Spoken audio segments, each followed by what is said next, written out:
ზაზა ბიბილაშვილია ჩვენი სტუმარი სტუდიაში. ზაზა, მოგესალმებით. ჭავჭავაძის ცენტრის დამფუძნებელი, მისთვის არ არის უცხო სასამართლო დარბაზი, პატიმრები, მათ შორის უდანაშაულო ადამიანები და რას ხედავთ ახლა თქვენ ამ კვირის განმავლობაში ჩვენ ვნახეთ 19 უდანაშაულო ბიჭი, რომელიც ყოველგვარი მტკიცებულებების გარეშე ახალგაზრდა მოსამართლეებმა, რომლებიც თითქოს ასევე უნდა იყოს ქართული სამართლის რაღაც იმედი, ჩატოვეს ციხეში. რა ელით ასეთი ტიპის მოსამართლეებს, როცა ხელისუფლება შეიცვლება და რა ელით ამ ბიჭებს მოუწევთ თუ არა, როგორ ფიქრობთ მართ 2 წლით და 2 წელი ნახევრით ციხეში ყოფნა. დიდი მადლობა მოწვევისთვის და მადლობა ამ კითხვისთვის. მაგრამ პირველ რიგში მივესალმოთ ყველა პოლიტპატიმარს, სამასობაში მათი რაოდენობა თითქმის 100 ადამიანი არის თითქმის. ყველა იმ პოლიტპატიმარს, რომელიც ზის ივანიშვილის რუსულ ციხეში, ყველა უსამართლოდ, რა თქმა უნდა, ყველა უსაფუძვლოდ, იმიტომ რომ ხელისუფლებაში რუსები არიან და ყველა პატრიოტი შესაბამისად ბუნებრივია ან იქ არის და ან ამ რისკის წინაშე დგას. ეგ არის ყველაზე მტკივნეული საკითხი, ხა შენ რაც ახსენე, რა მოუვათ ამ მოსამართლეებს, როდესაც ხელისუფლება შეიცვლება. ჩვენი პრობლემა ის არის, რომ ყოველ ჯერზე ჩვენ გულჩვილობას მივეცემით ხოლმე, ხელი გვიკანკალდება, საუბრობთ, რომ ეხა ამის დრო არ არის, ეხა წინ უნდა გავიხედოთ და ამ ქვეყანაში ყველა უკეთურობა, ყველა უბედურება, ყველა ნაძირლობა, ყველა ნაძირალას შერჩა. აი ხო ესე მოარული ფრაზაა, თითქოს არავის არაფერი არ შერჩენია. რა არ შერჩენია, გავიხედოთ უკან. სამწუხაროდ ყველას ყველაფერი შერჩა. ხო, ეგ არის პრობლემა და ჩვენ გონია რომ როდესაც ნაძირლებს, მოღალატეებს, კორუმპირებულებს პასუხს ვცემთ, ჩვენ ეს წარსულის ხექვა კი არ არის. ეს არის ჩვენი მომავლის უზრუნველყოფა. ეს არის ჩვენი ჯანსაღი აწყოს და მომავლისთვის ჩადებული მყარი ფუნდამენტი. აი წარმოიდგინეთ ადამიანი, რომელმაც მოიპარა მილიონები, ათეულობით მილიონები, ხო? ან არ გადაიხადა გადასახადი, ან რაღაც უბედურება ჩაიდინა, ხო? და ეხლა ამას რო უყურებს წესიერი კანონმორჩილი ადამიანი, ვიცი რა, იმან მოიპარა და შერჩა. ხო ფიქრობს, რომ ესე იგი მე სულელი ვარ, რაღაც რამე არასწორად მიკეთებია თუ რაშია საქმე, ხო? ანუ როგორც მინიმუმ ძალიან არასწორ სიგნალს უშვებთ ყველა იმ ადამიანისთვის, რომელიც უნდა იყოს ამ ქვეყნის ფუნდამენტი. და როგორც რეზო კიკნაძემ ინტერვიუში თქვა, არავის არ უნდა ეპატიოს და შერჩეს. ის ძალიან მნიშვნელოვანია, ანუ ის არ უნდა იყოს ამის შლეიფი, რომ თითქოს არის ანგარიშწორება. არანაირი ანგარიშწორება. კანონის უზენაესობა, როგორც ეკაბესელი იტყო და კანონი ყველასათვის ერთია, როგორც თეა წულუკიანი იტყო და კანონზე მაღლა არავინ არ არის, თქვენი რეფორმირებული სასამართლო, თქვენი დანიშნული გალუსტაშვილები ვიწყებთ. აი ეს უნდა იყოს და არანაირად თეა წულუკიანს და ბესელიას ციტირებთ, ეს დიდი სარკაზმი. რა თქმა უნდა, ხო, ანუ იმიტომ რომ ეს მინდა ისევ სასამართლოს დაუბრუნდე, ოღონდ საერთაშორისო სასამართლოს. ჰააგის სისხლის სამართლის საერთაშორისო სასამართლომ სტრასბურგმა მიიღო გადაწყვეტილება და დაადგინა, რომ საქართველოს 2008 წლის რუსეთ-საქართველოს ომში არ არის დამნაშავე, მას ომი არ დაუწყია. რას ცდილობს წულუკიანი თავისი კომისიით, ეგრეთ წოდებულით, რომლის დასკვნაც პრაქტიკულად ლუბიანკაზე ან პირდაპირ კრემლშია დაწერილი.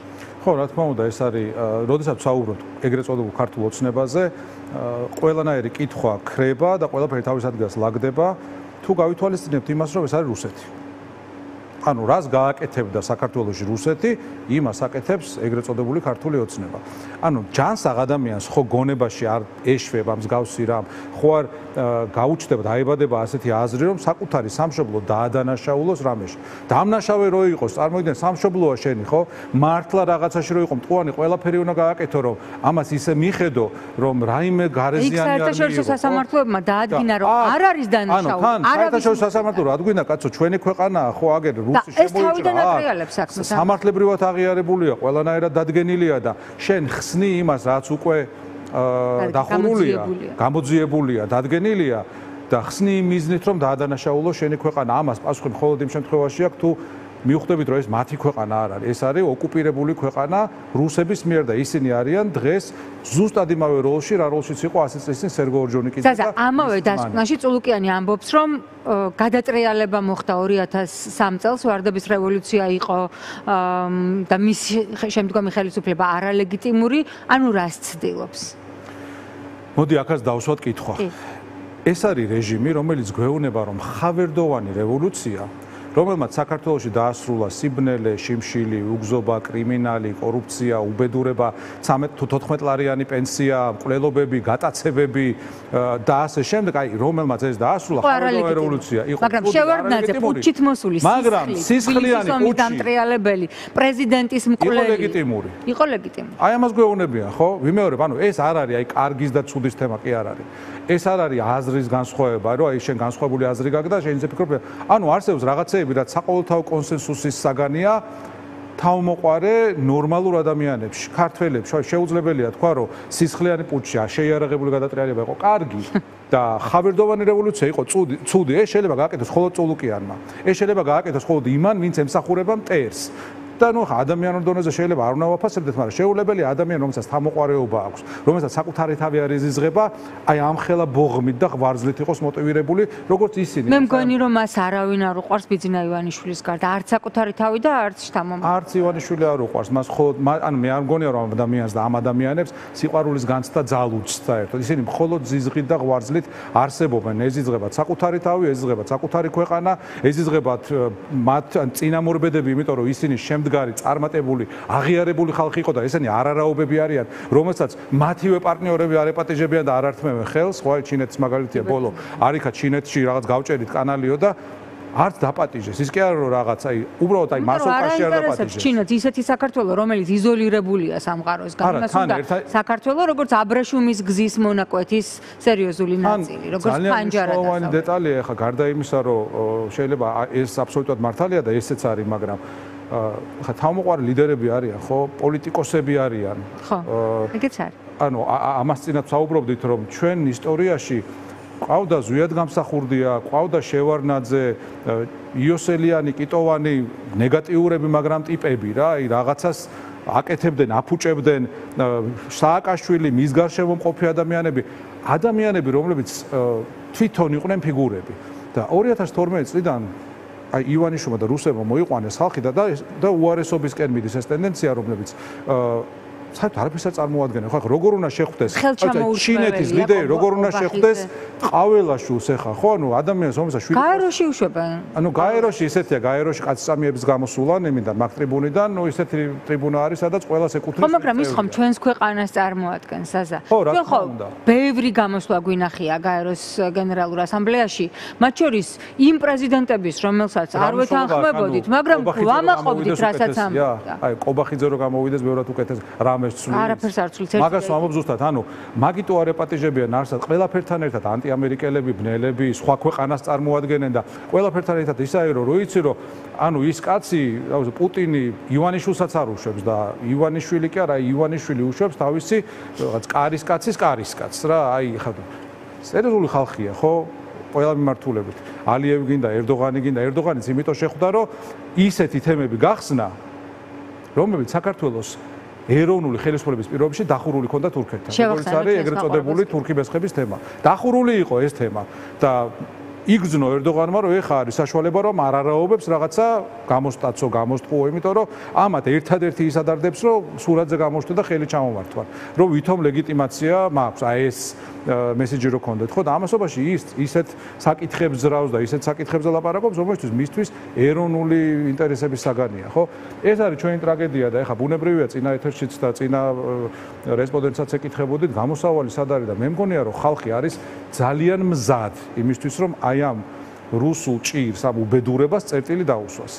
და ეს არ არის. მიდი ხართ 4 ოქტომბერს. რა თქმა უნდა, მივდივარ და აქ თავარი ის არის, ვიმეორებ, რომ ეს არ არის, აი გარშემო რომ გავიხედოთ, ხო, ქუჩაში გავიაროთ, რომელ სივრცეშიც გინდა შეხვიდეთ, ხო, ტაქსი გინდა, კაფე გინდა, სკოლა გინდა, აი სადაც გინდა, რომელი სფეროც გინდა, ხო, ან სოფელი გინდა, ყველგან ხალხს ყელში ყავს ამოსული ესენი. ყელში, იმიტომ რომ ნუ ყველა ხვდება, რომ აჭმევენ მხოლოდ პროპაგანდას. და სინამდვილეში ეს არის აი კლასიკური რაღაც სიხარბე, ხო? ამათ სიხარბეს უკვე საზღვარი არ აქვს. ჩვენ ადრე ვფიქრობდით, რომ შევარდნაძის დროს გვეგონა, რომ იყო კორუფცია და ის თურმე საბავშვო ბაღი იყო ამასთან შედარებით. ანუ რა მასშტაბებზეა საუბარი, რომ წარმოიდგინოთ, ახლა ვერც ერთი მშრომელი ადამიანი, აი სერიოზული ბიზნესმენები ვერ დააგროვებენ იმ ფულს, რომელსაც ესენი აგროვებენ კორუფციით 1 და 2 და 3 წელიწადში. ხო და ადამიანებს ძალიან ყველაფერს ხედავს, ძალიან ყელს მოლოდინი დიდია 4 ოქტომბრის არჩევნებზეც წახვალთ საზა?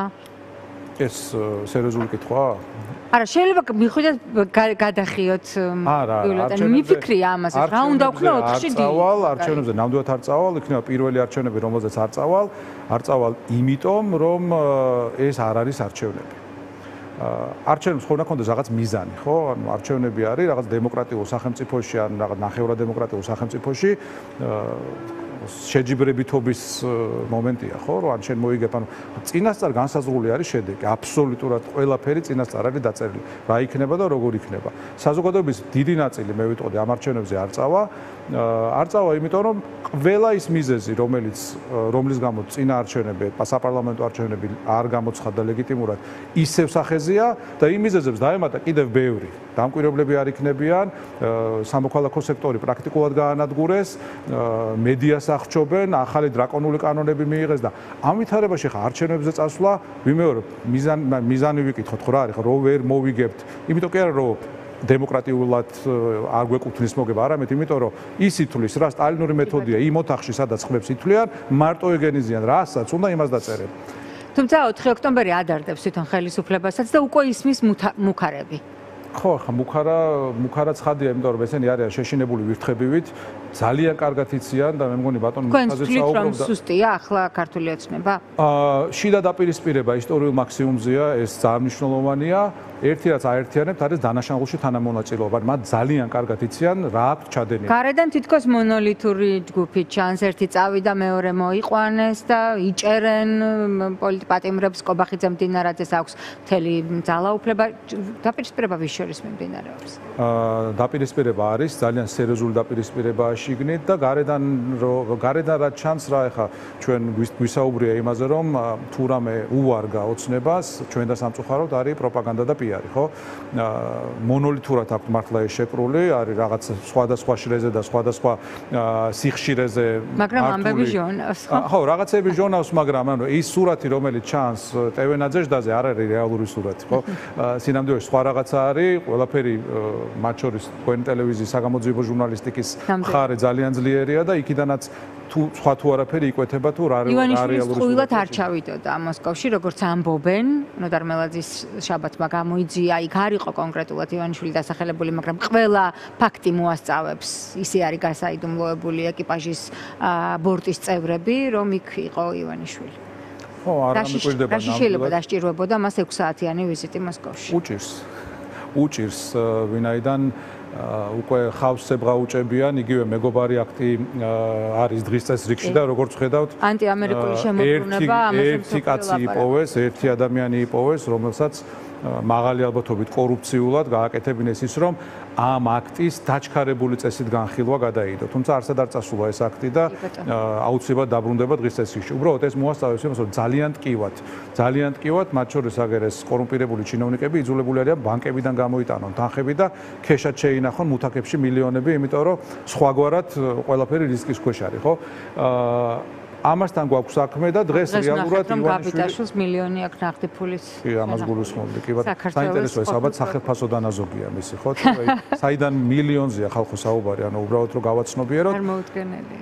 და ადამიანებს მართლა მინახავს აფთიაქში რომ შეყვალ ტაბლეტებით რო ყიდა დაშლას რო ითხოვენ, იმიტომ რომ ამდენი ტაბლეტ მთელი კოლოფის ფული არა აქვს, წნევის წამალი იქნება თუ ასე შემდეგ. მართლა წარმოუდგენ. ზაზა ძალიან დიდი მადლობა. საინტერესო საუბრისთვის გელოდებით ჩემთან არაერთხელ შევაჯამოთ ერთად მთავარი კვირა.